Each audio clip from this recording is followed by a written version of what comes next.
Welcome to the Leadership in Law podcast with host Marilyn Jenkins. Cut through the noise, get actionable insights and inspiring stories delivered straight to your ears. Your ultimate podcast for navigating the ever-changing world of law firm ownership. In each episode, we dive deep into the critical topics that matter most to you, from unlocking explosive growth to building a thriving team. We connect you with successful firm leaders and industry experts who share their proven strategies and hard-won wisdom. So, whether you're a seasoned leader or just starting your journey as a law firm owner, the Leadership in Law podcast is here to equip you with the knowledge and tools you need to build a successful and fulfilling legal practice.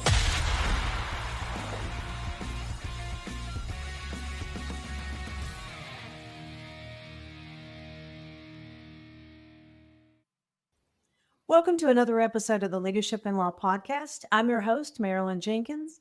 Please join me in welcoming my guest, Elissa Hecker, to the show today. As General Counsel to small businesses, solopreneurs, and entrepreneurs in their legal and business affairs across the U.S., Elissa guides clients through strategic thought processes, how to negotiate from a position of strength, protect their brands and intellectual property, set up their businesses and legal infrastructure so that they're protected, and works on independent contractor and employee issues. She also practices in the fields of entertainment, arts, and book publishing, and is a repeat super lawyer, top lawyer, and best lawyers in America. Elissa helps people make money and grow relationships. I'm excited to have you here, Elissa. Welcome. I'm excited to be here. Thank you. All right. Tell us a bit about your leadership journey. Sure. In becoming my own firm, or yeah. How did you? We've talked in the past about how you chose your specialty. What made you pick business law? I mean, you cover everything that helps people get started in law. How do you, get started in business? How did you choose that? That's a great question. I was associate counsel in-house in a music agency for about 9 years right out of law school. I worked there in law school, and then when I graduated, they created a position. So one of the things I loved about being in a general counsel office is that, and there were only two of us there. So it was really hands-on with everything. It was everything from, at that point, it was a music agency with licensing. It was the creative aspects of dealing in the music business. It was also reviewing the lease where our office was located. It was dealing with audits. It was dealing with, human resources. It was, you didn't know what was coming across your desk at any given moment, which was what made it so much fun. So when I ended up going out on my own after about 10 years there, I was like, this is what I love to do. I know I can do music law. That's not an issue. And entertainment, everything kind of grew from there. But the fact that I loved not having just one thing to do every day, but I could actually really work on 19, 20 different things during the course of the day, which really kept it interesting. And I wanted to keep becoming more of a business generalist that way to help smaller companies really develop their legal infrastructure so that they can go do what they want to do. Well, that's fantastic. I agree. I think that by doing so much, it helps keep your days interesting. And it also keeps your experience more varied so you can help different types of businesses. I can't tell you how many lawyers now my age who feel stuck, and they've been in big firms. They've had very successful careers, but they do the same thing every day. And I feel so fortunate because I love being a lawyer. I love my clients and I love what I do. And that's because what I do every day changes. It keeps it fresh. That sounds great. I love that. So do you work nationwide, right? Not just in New York? Yeah, actually, internet. I have clients all over the world, but mostly in the United States. Yeah. And how do you find those, or how do they find you? Usually, I've had my own firm now. I'm in my 21st year as a solopreneur. So a lot of that has been relationship building. It's really ultimately that. My favorite clients come as client referrals because I'll have clients who are like, you have to talk to my lawyer. That is my favorite. And then just through building relationships, like having conversations with you, talking to people in networking groups, meeting people at conventions, talking to people on the airplane. As you develop those relationships, those folks may not necessarily need my services, but their brother might, or their cousin might, or their best friend, or someone they're talking to in line at Starbucks might. So you just never know. I love that. Okay, awesome. So then when you say that you help people make money and grow relationships, you do that for yourself. I love it. Yeah. And I also like to connect people, whether it's a client or someone I meet online or someone in networking. It's always like, here's what you do. Would this be a good referral person for you? So whether or not it turns into business, I try to keep other people top of mind and try to keep myself top of mind just to help along the way. Okay. Yeah. That's great. Now, when you're doing it, so then what does this social media or AI play into your firm at all and helping you be more efficient or getting your name out there? Not really. There's a huge ethical scaffolding around turning advertising in the United States and in each different state. So I've actually never advertised. On social media, I'm active on LinkedIn in terms of professional issues, and I edit an entertainment, art, and sports law blog and things like that. So when stuff goes up, I put it up there, but I don't advertise my services. Everything is word of mouth. Okay. I know that some states do have some very strict rules about that. So, and especially when it comes to referrals. So, all right. So then let's think about beginning a business. You're starting a business. Yep. What would be the top 3 things that you should have in place, either at the beginning or before starting a business, that you would suggest? Okay, so I'll have to answer like a lawyer. It depends Okay. whether you're doing it alone or whether you're doing it with someone else. The basic structure is the same, but I would say before you even start, if you're doing it with someone else, with a partner, or there's a collaboration, to have a conversation about the business, about the plan. And then if you're solo or if you're with someone else or other people, establishing a business entity. So that would be an LLC or a corporation or something like that, because that way the business is the one who signs all the agreements that go forward rather than the individually. For tax purposes, it's treated a certain way, and your personal liability is not there unless you violate your fiduciary duty to the business. In other words, unless you do something that really damages the business, if God forbid something happens and you get sued, your personal assets can't be touched. Your kid's college fund, your car, your house, things like that. If you have the corporate entity set up, you're in a really good space. After that, I would say you want to start working on protecting your intellectual property. Whether you're a service business or a product business, you have branding, you have what's on your website, you have marketing materials. If you're a consultant or a coach, you usually have some sort of educational materials. Anything that goes into the value of your company should be protected, either through copyright and or trademark law as you're building your brand. Depending on the timing, we would have a conversation about that. And then again, if you're a service-based business, it's good to have something like a master services agreement, because very often service-based businesses have term sheets or like deliverables, but no actual protections. How do I get paid? When do I get paid? How are things defined? What is our relationship going forward? So that's a really important thing. And if you're selling products, what are your warranties? What are your representations? The same kind of thing, the agreement you have with your consumer. Those are really good things to set up, because those set up the expectations and the obligations between you and your client, or you and your customer, so that people understand exactly what they're getting from you. Okay, that makes a lot of sense. So it'd be like, if you're online, it'd be like in terms and conditions, something like that. Terms and conditions or terms of service on your website. And then if you're collecting information, your privacy policy, which is very important too. Now think of a contract. So no matter what business you're in, you've got contracts with clients or the people you do business with. If you haven't had those reviewed in X number of years, or I guess the question would be, how often should you have your contracts reviewed? That's a very good question. Again, it depends. Did you have your contracts drafted by a lawyer to begin with? Are you in the same area? Because very often what I'll do for my clients, for example, is give them, for example, if there's a master services agreement, I'll say, I'm giving this to you. This will become your template. You can use this, change it in A, B, C, D, depending on your clients and the specifics, but you don't have to rewrite the contract every single time. And it makes it easier and more affordable, especially for a small business or a solopreneur, an entrepreneur, not to have to recreate the wheel every time.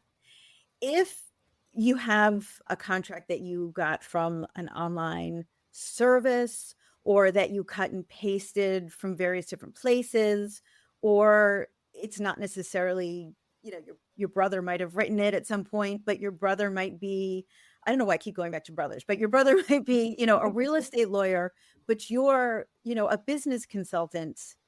There may be things missing or lost in translation. And I would say it's really important to have an attorney get it, review it, draft it, whatever it is for you, for your business. So if it was done in the beginning, the right way, then, it's nice to check in with your attorney every so often saying, hey, is there anything else? Or sometimes there may be a change in circumstance where a client will ask some questions and you may want to go back and say, like, I have this all the time. Is this okay? Is that okay? How is this for us? They want to change it. Can we do this? And then I'll go back with like a risk reward analysis, like, yeah, that's fine to change. Or you may want to stick tight to this and here's why. So they can go back and talk to their clients about it and be fully educated. Or absolutely not, don't change that. That's really harmful to you. So it depends. Yeah. Okay, that's fantastic. Because I know that I've spoken with some people that are still using contracts they used like 10 or 15 years ago. And sometimes that's okay. I mean, if it's a good contract and the services really haven't changed, that's actually the base mark of a good contract. But there may be other things, like there are certain businesses now dealing with AI issues. Like if, for example, you're in book publishing or anything in entertainment and stuff, and there are new clauses that are being drafted daily about AI, you want to make sure that that's included in there, things like that. Or if there are changes in the law anywhere relating to your business, that should be in there.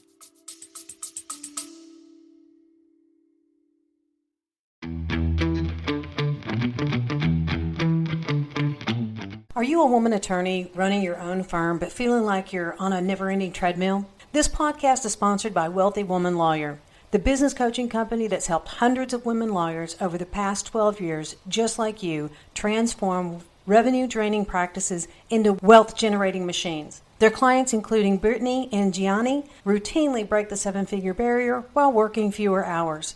The difference? A systematic approach that builds a firm that works for you, not the other way around. Ready for a practice that funds your dream lifestyle and gives you time to enjoy it? Visit wealthywomanlawyer.com today.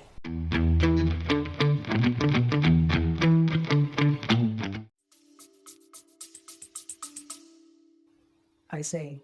And now going back to AI, we're seeing all this new creative stuff happening with AI, not just book publishing, but art and the like.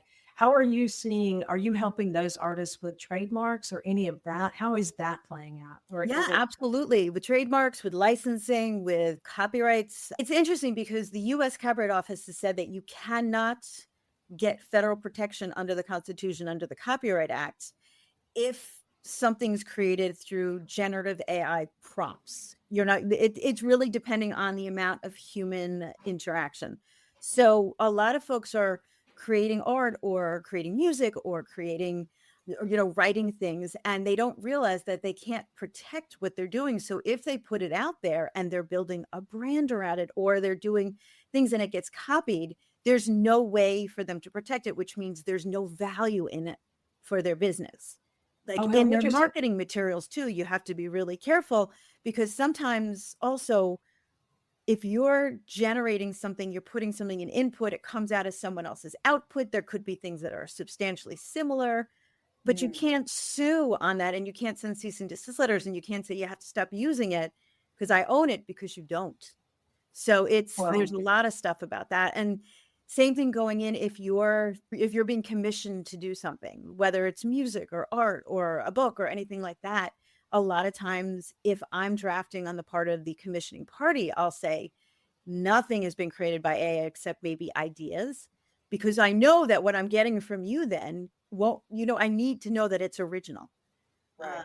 And the same thing for the creators, we're putting in a lot of clauses saying what I'm creating now will not be used for training purposes for generative AI. You're not going to use it to scrape to train that there may be an output like my stuff later on. Right. Yeah. I mean, and that does come into play because there's so many that were not in the public domain books that were used to train these larger language models. And there's actually, in the newest update of Microsoft Word, you specifically need to go in and turn off the prompt that says you can use all of my documents to train your AI. Which is a little scary. But it is. You have medical records, you have personal information, you have all sorts of things out there. Personal letters, all sorts of things. Yeah. I publish my books on Amazon KDP, just so they're easily available. And a lot of people do that. And I guess about 6 months ago, or maybe a little bit longer, they added a question: did you use AI to build any part of your book? And then they qualify that. I think there's 3 different qualifications about how much you used it. Mhm. So that's quite interesting as well. So I didn't realize you couldn't copyright those types of things. Yeah. But that's quite interesting. Now, thinking about trademark stuff, are you working with any influencers? I know you're involved in Dance NYC and you do a lot of pro bono work. Do influencers or any of the entertainment play into that as well? Oh yeah, for sure. I say I represent folks from like spokesmodels and influencers to veterinarians. It's like everybody, regardless of the business, a lot of the same, as I was saying, like the legal infrastructure is the same. It's just knowing how to work in the creative industries and knowing how to work in the straight business industries. I guess they all have contracts that you have to deal with. Yep. Exactly. Exactly. Yeah. Wow, that's interesting. So tell us a little bit about the Dance NYC. I know if you want to talk about your pro bono work, one of the things that we talk about on the podcast is what you do outside of work or volunteering and any of those kinds of things that just helps enrich your life. And so I know this would be a big part of what you're doing. Yeah. Yeah. I'm so glad you brought that up because about a third of what I do is actually pro bono work, and that's what feeds my soul. So I'm working with a lot of organizations. Dance NYC, I was chair of the board of directors for 12 years and involved with it for, I think, 15 years. And it's an organization that represents the dance field in the New York metropolitan area in any kind of way. And that's very close to my heart. But I also represent everything from animal shelters to LGBTQ plus organizations, cancer organizations, like you name it, any kind of nonprofit, very often in like their business kind of functions, contracts, a lot about trademarks. And I love to do that on a pro bono basis because they can't really afford attorneys, or if they have like an attorney or two on their board, it could be, again, like I was saying in the earlier example, it could be a real estate attorney. It could be, a corporate attorney, but doesn't understand if we're doing trademarks, like what that means. So they're able to step back and be board members, and I can come in and help them with what they need specifically. Okay, I love that. And so that plays into your interest as well as your knowledge. I love that. And I love that knowing that you have something that feeds your soul. Yeah. Well, let's go back to in the beginning, you said you worked in a music agency or a firm for 9 years. Was that, I like to ask if you've ever hired a coach or how you excelled in what you're doing. Would you consider that a mentor growing you into what you wanted to be? Did you work with a business coach? For sure. That's an excellent question, and one that I recommend to everybody I know coming up in the corporate world to find a good mentor. I did not work with a business coach per se, because throughout the years I had really excellent mentors in the areas where I was working in the corporate world, who, even though working in the music business as a young woman at that time was not the best environment for being a woman, I had great mentors who really lifted me up and really enabled me to be part of everything. So I was able to get the experience. And then I also saw the importance later on when I had folks underneath me to show and give those opportunities. And they were really good role models for that. I think having a business coach is an extraordinary gift you can give to yourself as you're working up as an entrepreneur, because no matter how great you are at what you do, there's always more. Like, you don't know what you don't know. And there are some wonderful business coaches who can really focus in on the issues that, again, similar to what I do, it's like having your army, your close advisors, your round table, whatever it is that you want. You're like your knights of the round table, saying, I have my business coach, I have my lawyer, I have my accountant, I have my insurance person, I have my people who help protect me in what I do. And I know some great business coaches who have business coaches, because Yes. it's very easy to coach someone else. But even though you know what you should be doing, you need some accountability and fresh ideas. So I'm a huge proponent of it. And I recommend that to so many of my business clients. I absolutely agree. I wouldn't hire a coach that doesn't have a coach. I mean, it just makes Yeah. sense. It's kind of like buying time, right? You're moving ahead faster, and my coach has a saying that you can't see the big picture when you're in the frame. So, Yeah. And it's an you know, investment in your business's future. And exactly. it's also such a nice personal relationship that you're able to have. You're talking about work, but you're also talking about, how does this fit? Like you're saying big picture, but how does this fit in my life? Right. What do I want? What are my goals? Which is something that a lot of people, especially if you're building a business in the first couple of years, you don't have time to stop and think about it. Having a business coach makes that so much easier. Yeah, and I think having someone that's seeing the big picture when you're in a struggle, whether it's a struggle with growth or a struggle with just any kind of struggle, having someone outside to analyze Yeah. and that you can trust and have that conversation with. I highly recommend definitely having a coach, Yeah. and even in addition, joining a mastermind. I was going to say the exact same thing, having a group, because to know that you're, as a solopreneur, for example, or an entrepreneur, you're often feeling alone. And to have that mastermind group where there are other people who may be in completely different businesses, but they're feeling the same way you're feeling. And it's a great energy kind of pull where you can, back and forth with each other.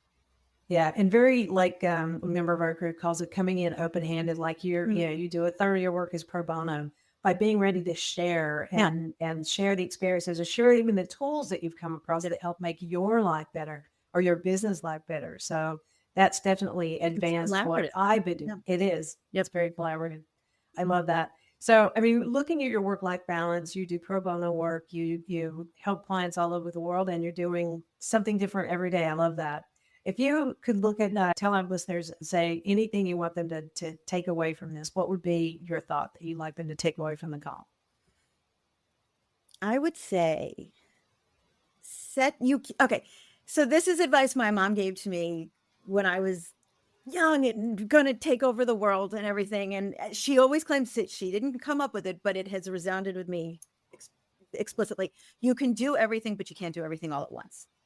So you need to have the time to take it. So plan out what you want. And by the way, when you're starting a business, what you want now is going to look completely differently in 5 years and in 10. Like, you won't even know what the opportunities are and the challenges that are ahead of you and how you may, to use this horrible word, pivot, things like that. So be aware. And I know that this is trite, but be aware of opportunities when they're there and take them.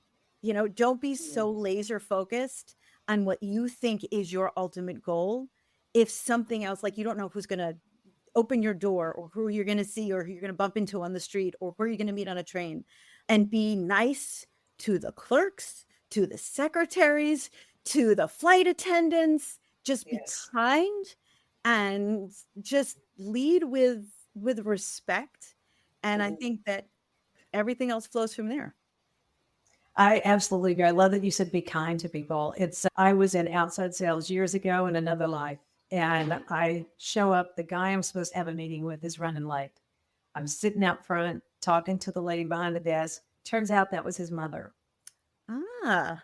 So, we had a lovely really conversation. Angry and annoyed, and you were so lovely and pleasant. I just was thinking, you've seen these terrible TV shows where somebody walks in and they're just incredibly rude to the front desk person or the waitress. But you never know who you're talking to. So it's always good to be kind. Well, I love what you're doing, and I love the way you've gone doing more and working with people all over the world on their trademarks and their businesses has been great. I loved having you here. And now thinking about our listeners, if anybody wants to connect with you, have any questions, where can they reach you? Sure. Thank you so much. My website is eheckeresq.com. So that's eheckeresq.com. My email is eheckeresq@eheckeresq.com. So it's long, but it's not terrible. And I'm always happy to take questions and see if I can help anybody. Fantastic. We'll make sure that that's in the show notes and people can reach out to you. And again, thank you so much for being here. This has been a great conversation. So much fun. Thanks for joining me today for this episode. As we wrap up, I'd love for you to do two things. First, subscribe to this podcast so you don't miss an episode. And if you find value here, I'd love it if you would rate it and review it. That really does make a difference in helping other people to discover this podcast. Second, you can connect with me on LinkedIn to keep up with what I'm currently learning and thinking about. And if you're ready to take the next step with a digital strategist to help you grow your law firm, I'd be honored to help you. Just go to lawmarketingzone.com to book a call with me. Stay tuned for our next episode next week. Until then, as always, thanks for listening to Leadership in Law Podcast, and be sure to subscribe wherever you listen to podcasts so you don't miss the next episode. Thanks Thanks for joining us on another episode of the Leadership in Law Podcast. Remember, you're not alone on this journey. There's a whole community of law firm owners out there facing similar challenges and striving for the same success. Head over to our website at lawmarketingzone.com. From there, connect with other listeners, access valuable resources, and stay up to date on the latest episodes. Don't forget to subscribe and leave us a review on your favorite podcast platform. Until next time, keep leading with vision and keep growing your firm.